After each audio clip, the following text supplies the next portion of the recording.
All right, this video is going to be on reading a pedigree chart and what a pedigree chart is. So,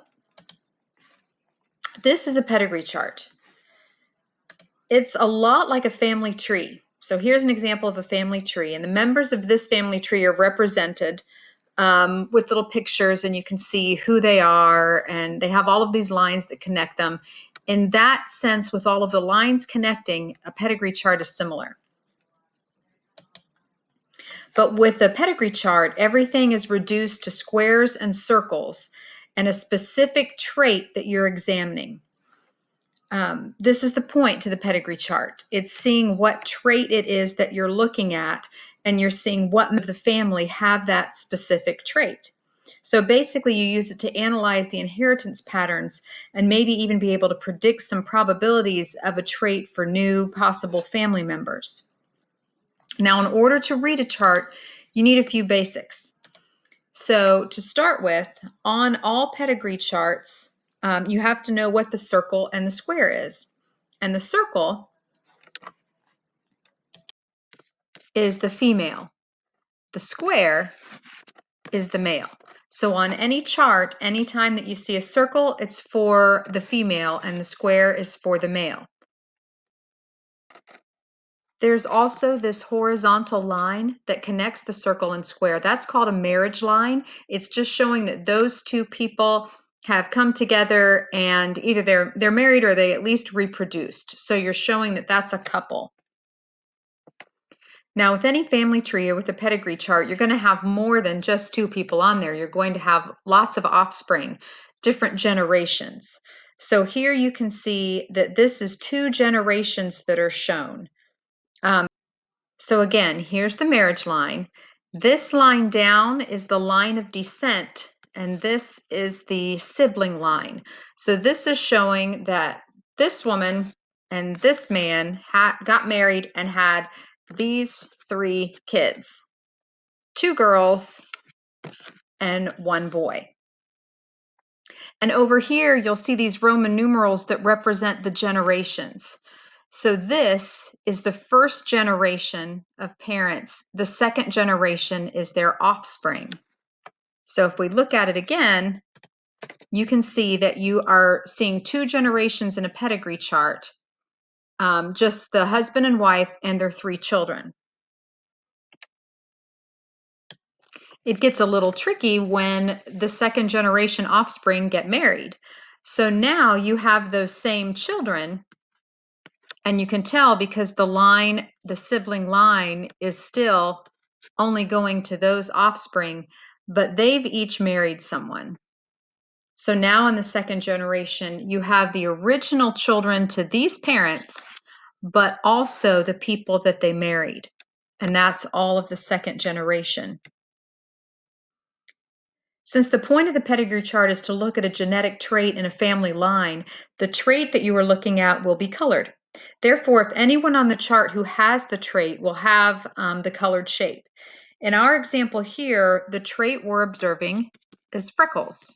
So the people who have a colored in gray shape are people who are freckled. They have the trait for freckles. We can see here that the father had freckles, but that the wife that he married does not have freckles. And when they had children, they had two children that did have freckles, one child that did not have freckles. She just happened to marry someone who did have freckles. Now we have the pedigree chart carried out to the third generation. So you can see that there's two grandparents now, and these are all of their children. And then this third generation is their grandchildren. And again, in the third generation, they have one grandchild with freckles. The other two grandchildren do not have freckles. The point of pedigree charts is that they can help you determine who might have a trait in future generations and even what specific genotypes that people may have. For instance, if you look at the two original parents in the first generation, we know that freckles is a dominant trait. Therefore, this father would have to be either big F, or big F, little f. Whereas we know the mother has to be little f, little f. That's the only way you would not have freckles. But because we know that one of their children didn't have freckles, that means that this father has to be heterozygous for the trait.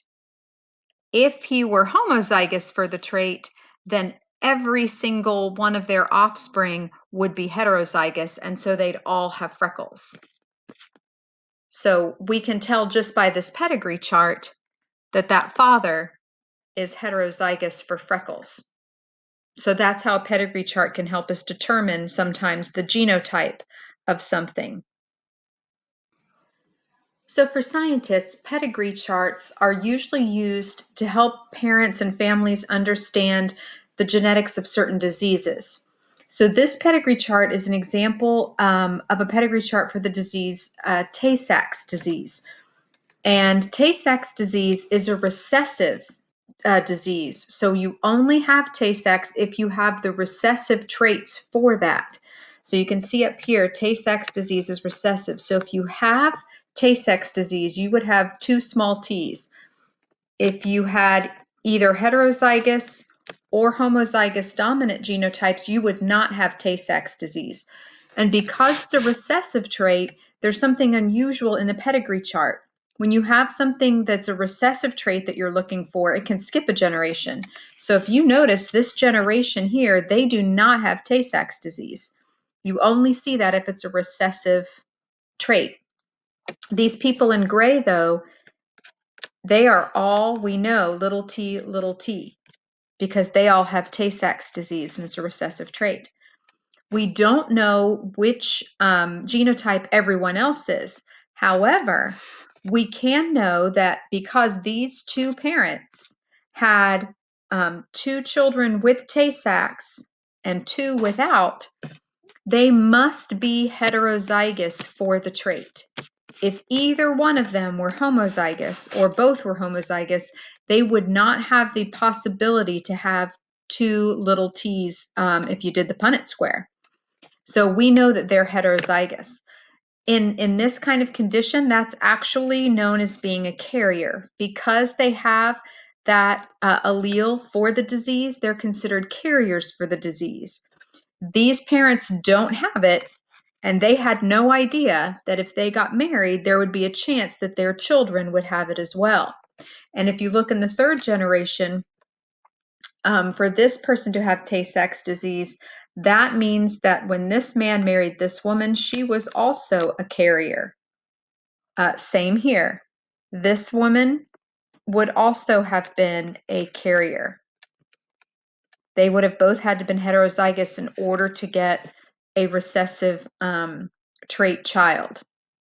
We don't know.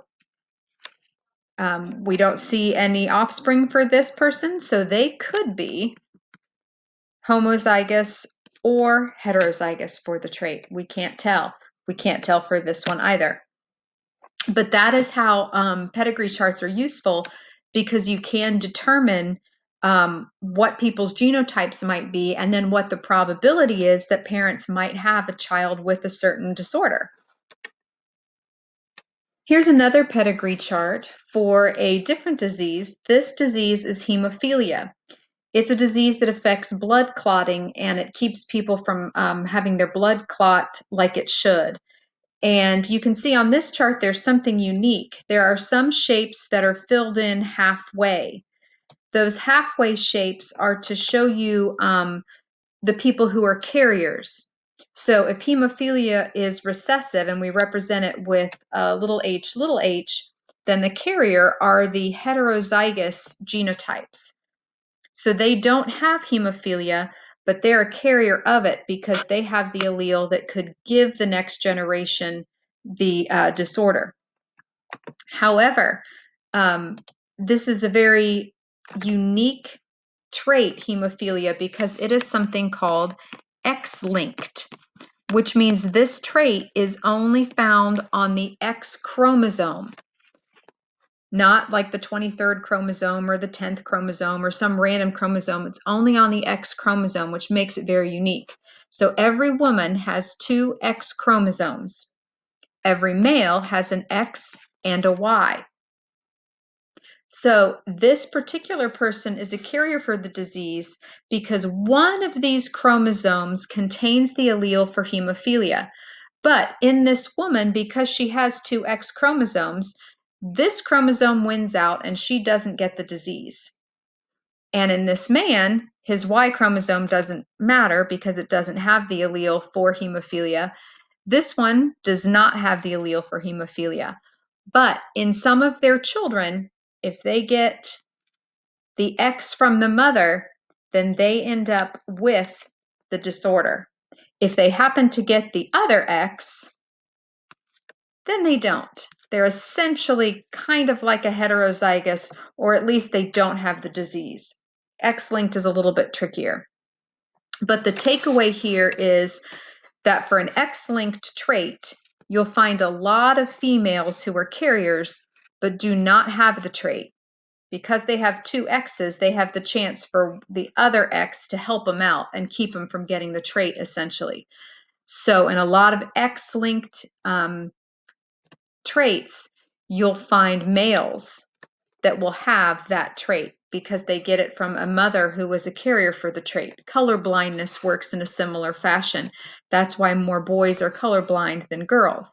It's possible for a female to have hemophilia, but it's very rare. It doesn't happen nearly as often. So if you look again, you can see here's a trait where it's showing you where you have some carriers and some people who have the disease. So that is my tutorial for pedigree charts, and that's the last video tutorial you'll have for the genetics unit. So congratulations.